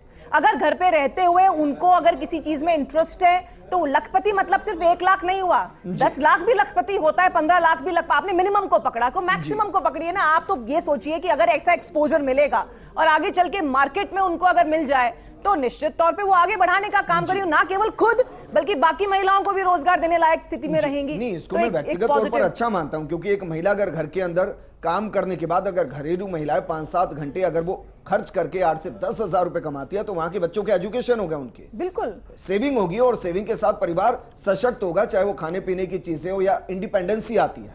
मैं मानता हूं इसको। लेकिन अमित गोयल जी हमारे साथ है, फंड मैनेजर है। अमित जी देखिए, अब तो लखपति दीदी भी बहुत हो जाएंगी, वैसे भी बीपीएल कम हो रहे हैं, तो फंड आ रहा है आम आदमी के हाथ में जी। तो इस फंड को मैनेज कैसे किया जाएगा, पहला सवाल। दूसरा कि भाई जो सेविंग होती है, बेसिकली सेविंग को ही आदमी फंड में इस्तेमाल करता है, कहीं कहीं इन्वेस्ट करता है, तो फिलहाल किस तरीके से उसको इन्वेस्ट कर रहा है? कॉमन मैन की बात कर रहा हूं सर मैं, बड़े बड़े उद्योगपतियों की नहीं। अच्छा, उसके अलावा जो इन्वेस्ट कर रहा है उसमें कहां कहां मार पड़ी है, कहां राहत मिली है? सर देखिए कि पुराने रिश्ते तो काफ़ी सारे थे, आदमी बैंक एफडी में इन्वेस्ट करता था, सेविंग अकाउंट्स में होता था, सुकन्या होता था। अभी एक जो इक्विटी मतलब मैक्सिमम 7% सालाना इंटरेस्ट जी, अब इससे आगे बढ़ते हैं सर, बताइए। अभी जैसे इक्विटी इन्वेस्टमेंट का काफ़ी बड़ा है, लोग म्यूचुअल फंड में और शेयर मार्केट में इन्वेस्ट कर रहे हैं। इस पे थोड़ी सी एक चोट लगी है अभी जो सरकार ने डिसीजन लिया है उससे। लॉन्ग टर्म कैपिटल गेन पहले 10% ही हुआ करता था, उसको बढ़ा के 12.5%।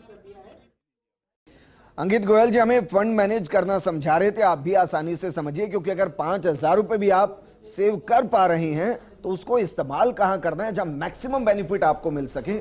अंकित जी इसमें यह है कि आजकल इक्विटी इन्वेस्टमेंट काफ़ी होता है, तो आपको म्यूचुअल फंड और शेयर मार्केट में इन्वेस्ट करना है। कुछ साल पहले ये long term capital gain tax जो 2008 की मंदी थी तब बिल्कुल ख़त्म कर दिया गया था, और long term capital gain tax हटाने का जो सरकार का रीज़न होता है वो लोगों को प्रोत्साहित करना होता है कि वो ज़्यादा से ज़्यादा शेयर मार्केट में इन्वेस्ट करें। और जब सरकार चाहती है कि काफ़ी लोग इन्वेस्टमेंट कर रहे हैं, थोड़ा सा इससे पैसा निकाला जाए या लिक्विडिटी कम करनी है तो वो लगा देते हैं। ट्रैप नहीं, ट्रैप नहीं कह सकते। Actually India is a developing economy. तो पहले उत्साहित कीजिए कि आप डालिए पैसा, डालिए डालिए डालिए, और जब सबको आदत हो जाए वो डाल दे तो कहे कि अब वापस लीजिए। ये कोरोना के बाद ही long term capital gain tax वापस से इंट्रोड्यूस हुआ है, पहले जीरो था ये। आप करोड़ों रुपए भी कमा रहे हैं शेयर मार्केट में तो उस पर आपको कोई टैक्स नहीं देना होता था, पर कोविड के बाद जब इन्फ्लेशन बढ़ा तो इसके लिए इसको लाया गया। एक और सवाल मैं आपसे करता हूं सर, मानकर चलिए किसी ने एक फाइनेंशियल ईयर में लॉन्ग टर्म के अंदर 10 लाख रुपए का प्रॉफिट कमाया जी, तो 10 लाख रुपए का 12.5% के हिसाब से उसने 1,25,000 रुपए दे दिया सर जी।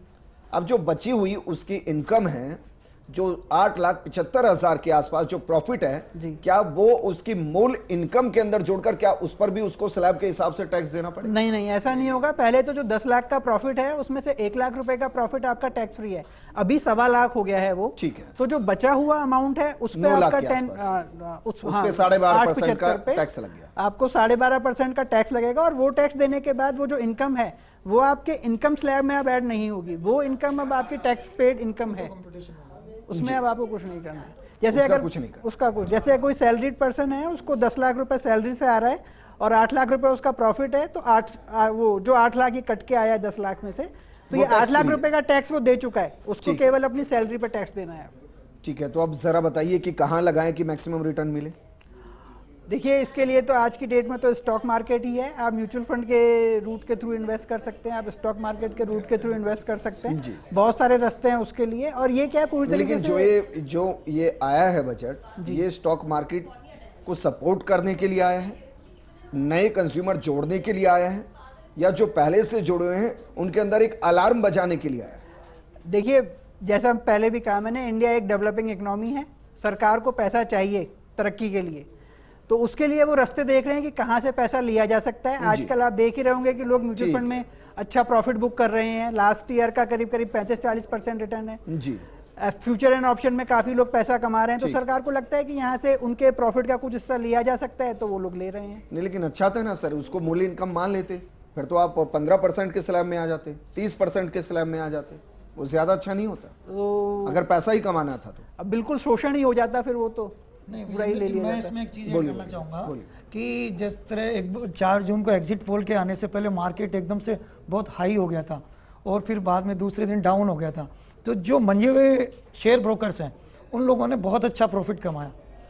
कई ऐसे सेंसिटिव उनको पता था कि 400 पार नहीं होने वाला है, वो चीज़ एक अलग है, लेकिन उन्होंने बहुत पैसा कमा लिया। शेयर मार्केट में अप एंड डाउन्स आते हैं, लेकिन सर मैं माफी के साथ आपको कह रहा हूँ, उनके ऊपर ये लागू होगा नहीं? हाँ, लागू होगा, उन्हीं को रोकने के लिए। फाइनेंशियल ईयर मार्च से मार्च तक के। हाँ जी, जो लोग बहुत मंजे हुए हैं और पैसा कमाते हैं, देखिए रेगुलर और छोटा इन्वेस्टर है ना, उसको तो रूटीन इन्वेस्टमेंट पे ही पैसा मिलता है, लेकिन जो मंजे हुए खिलाड़ी है वो तेजी और मंदी का फायदा उठा जाते हैं और उन्हीं के लिए कैपिटल गेन स्कीम लागू है। देखिए, अगर ऐसा देखा जाए तो एक ऐड करना चाहूँगा, क्वेश्चन पूछा कि मार्केट का जो सिग्नल है वो क्या है, तो मार्केट में जो ओवर साइज मार्केट हो गया है, जो ओवर वैल्यूएशंस हो गए हैं, इसको लेके सरकार को समझ में आ गया है ये बात कि उसको लेके चिंतित भी है। और इसका जो सबसे इंपॉर्टेंट पहलू है वो है कि F&O को लेकर के जो वॉल्यूम्स थे मार्च में 1.1 ट्रिलियन की ट्रांजेक्शन्स टोटल हो गई हैं F&O के अंदर। फ्यूचर एंड ऑप्शंस का जो पूरा मामला है स्पेकुलेटिव है और ये टोटली इकोनॉमिकली टोटली जो कहना चाहिए कि नॉन परफॉर्मिंग चीज होती है ये। तो सर इसके लिए एक आदमी बनी हुई है ना भाई, इससे इसको रेगुलेट करने के लिए तो सेबी है। सेबी उसी को सेबी ने तो सेबी और गवर्नमेंट मिलकर तो सेबी की एडवाइस पे किया। देखिए सेबी की एडवाइस पे किया ना ये सजेशन सेबी का सजेशन था ये कि F&O जो है वो एक ऐसी चीज है वो गवर्नमेंट इसको बंद नहीं कर पा रही है। तो मुझे एक लाइन में बताइए कि फिर बजट पढ़ते पढ़ते पूरा मार्केट ब्लड बाथ क्यों हुआ और फिर अचानक से सपोर्ट कैसे मिला? नहीं सर, एक फैक्टर नहीं होता, बहुत सारे फैक्टर्स को मिला के होता है बजट के अंदर। देखिए बजट में जो अभी है मेनली जो अनाउंसमेंट थे वो जीएसटी को लेकर के पहले जब बजट आता था सेल्स टैक्स की बात होती थी, एक्साइज की बात होती थी। अभी जीएसटी जब आ गया है तो जीएसटी के अंदर बजट की कोई बात नहीं हुई है। तो बजट में जो ओवरऑल इकोनॉमिक अनाउंसमेंट है वो बहुत ज़्यादा नहीं है। देखिए अब वो इनकम टैक्स को लेकर के, कॉर्पोरेट टैक्स को लेकर के है, कैपिटल गेन टैक्स को लेकर के और कस्टम ड्यूटी को लेकर के। तो ये बहुत बड़ा मेजर चेंज है ही नहीं बजट के अंदर, लेकिन गवर्नमेंट की कुछ मंशाएं होती है, जो अनाउंसमेंट होते हैं उसको लेकर के मार्केट रिएक्ट करता है। एसटीटी पे जो गवर्नमेंट ने F&O पे एसटीटी लगाया है वो डबल कर दिया, एक्चुअली ऑलमोस्ट डबल कर दिया। जो 65 पैसे था उसको 100 रुपये कर दिया 1 लाख रुपए के ऊपर। और जो 12 पैसे था 1 लाख के ऊपर वो उसको कर दिया। फ्यूचर्स के ऊपर जो है एसटीटी जो है वो थोड़ा कम होता है और ऑप्शंस के ऊपर ज्यादा होता है। जो जितना रिस्की होता है उस हिसाब से एसटीटी लगता है। तो सर सीधा ही बता दीजिए, हमारे दर्शक हो सकता है कि आपसे थोड़ा फायदा उठा लें, मार्केट करेक्शन की तरफ जाएगा या फिर वापस आगे बढ़ेगा? मार्केट की मेरे को लगता है मार्केट करेक्शन की तरफ जाएगा। गवर्नमेंट की जो इसलिए कॉशियसली प्ले करना चाहिए। This is my personal view on this. ठीक है प्रतीक, क्योंकि भाई हमने देखा है, ऐसा नहीं है कि आप विपक्ष में बैठे तो आप ऐसा बोल रहे हैं। जब बीजेपी और राखी जी भी जब विपक्ष में होते थे तो वो भी इसी तरीके से अवॉइड करते थे। लेकिन क्या वाकई में नैतिकता नहीं होनी चाहिए कि एक आम आदमी को सही परिप्रेक्ष्य में बजट मिले? और कांग्रेस भी जब विपक्ष में तो खुलकर बताए भाई देखिए ये बहुत बेहतर किया आपने, यहाँ ये कमियां थी, इनको सुधार लेते तो बजट और बेहतर होता। क्या ये पर्सपेक्टिव नहीं होना चाहिए? जब हम मोहब्बत की दुकान की बात करते हैं तो फिर सारी कमियां ही कमियां क्यों होती हैं? नहीं, कमियां नहीं, मैंने अभी भी वो बात उठाई थी, दोबारा वो बात उठा देता हूं कि जब नवंबर में चुनाव हुआ था तो मोदी जी की गारंटी दी गई थी। इस बजट के अंदर राजस्थान को क्या मिला? जीरो, कुछ भी नहीं मिला इस बजट के अंदर। ऐसा थोड़ी ना, बताइए, आप बता दीजिए कहां पे बता रहे हैं कि बाकी राज्य एक तरफ और राजस्थान बता दीजिए। आपने आंध्र प्रदेश को 15,000 करोड़ रुपए दे दिए, बिहार को दे दीजिए, और राजस्थान को क्या दे दिया? राजस्थान को भी दे देते, मध्य प्रदेश को भी दे देते, हरियाणा में आपकी सरकार है 10 साल थे उसको भी दे देते। चलिए आप 15,000 दे रहे हैं, 25 दे देते, ऐसा कोई स्पेशल पैकेज मुझे बताइए जब कांग्रेस ने दिया हो सेंटर में बैठते हुए स्टेट। अरे बहुत सारे, हमेशा आप ये देखिए कि रेल का बजट जब अलग अलग आता था तो राजस्थान में जब हमारी सरकार थी कितनी सारी ट्रेनें मिलती थी और बजट मिलते थे। ईआरसीपी का बड़ा ढोल पीटा गया था। मैं कह रहा था आपके ही टाइम में नीर की घोषणा हुई, आप ही के टाइम में मेमू कोच की घोषणा हुई और वो दिखे नहीं है राजस्थान में। नहीं, मेमू कोच की जब हुई थी उसका काम चालू हो गया था भीलवाड़ा में, उसके बाद सरकार चली गई और सरकार चली गई तो 10 साल से वहां कोई काम ही नहीं हुआ, इसलिए नहीं दिखे वो। अब दूसरी बात पे आ जाता हूं कि मैंने अभी भी बताया था कि आंकड़ों की जो चल रही है कलाबाजी वही चल रही है। बोल रहे हैं कि हमने जीडीपी ग्रोथ को हम लोग 6-7% पे ले गए, किसान की ग्रोथ तो हो ही नहीं रही है। इन्हीं सरकार का एनएसएसओ जो सरकार का है वो आंकड़ा देता है कि किसान की जो प्रतिदिन शुद्ध किसानी से मुनाफा है वो 27 रुपए प्रतिदिन है। जो दिहाड़ी मजदूर है उसकी 7 साल से कोई भी जो इनकम है वो बढ़ी नहीं है। 80 करोड़, अभी बात ही कर रहे थे कि 80 करोड़ लोगों को मुफ्त में अनाज देना पड़ रहा है। तो ये चंद लोगों को जो 65 लाख अभी बता रहे थे, मेरे हिसाब से 3 करोड़ लोग हैं जो टैक्स भरते हैं, उनके लिए सिर्फ बजट लाया गया है क्या? बाकी लोगों को हिंदुस्तान में 140 करोड़ लोग हैं। जो प्रतीक टैक्स का पैसा भरा है उससे 142 करोड़ लोगों के लिए बजट लाया। नहीं, उन्होंने नहीं भरा। आज गरीब 1 करोड़ प्रधानमंत्री आवास अमीरों को मिलेंगे, गरीबों को मिलेंगे। कमाल कर रहे हैं आप। अमीर अगर गरीब आदमी 300 यूनिट बचाने के लिए, तो 300 यूनिट बचाने के लिए छोटे सौर संयंत्र लगेंगे, वो अमीरों को लगेंगे, गरीबों को लगेंगे। गरीब आदमी माचिस खरीदने जाता है टैक्स नहीं देता, जीएसटी। वो आटा खरीदने जाता है टैक्स नहीं देता, वो तेल खरीदने जाता है टैक्स नहीं देता। आप सोने चांदी को सस्ता करने की बातें कर रहे हैं, सब्जियों को सस्ता करने की बात करी क्या? गरीब आदमी सब्जी खाएगा, सोना खाएगा? बताइए। इस पर मत जाइए, ये बड़बड़वाल जी भी बहुत अच्छे से जानते हैं कि जब भी मानसून का सीजन होता है, सही बात है, जब भी मानसून का सीजन होता है सब्जी और फलों के दाम बढ़ते हैं क्योंकि फसल खराब होती है। अरे फसल, ऐसी चीजों पर तो मत 10 जाइए साल जो में कॉमन सरकार ने मैन क्या जानता किया? है। फसल खराब क्यों हो रही है यही तो बताइए आप मुझे।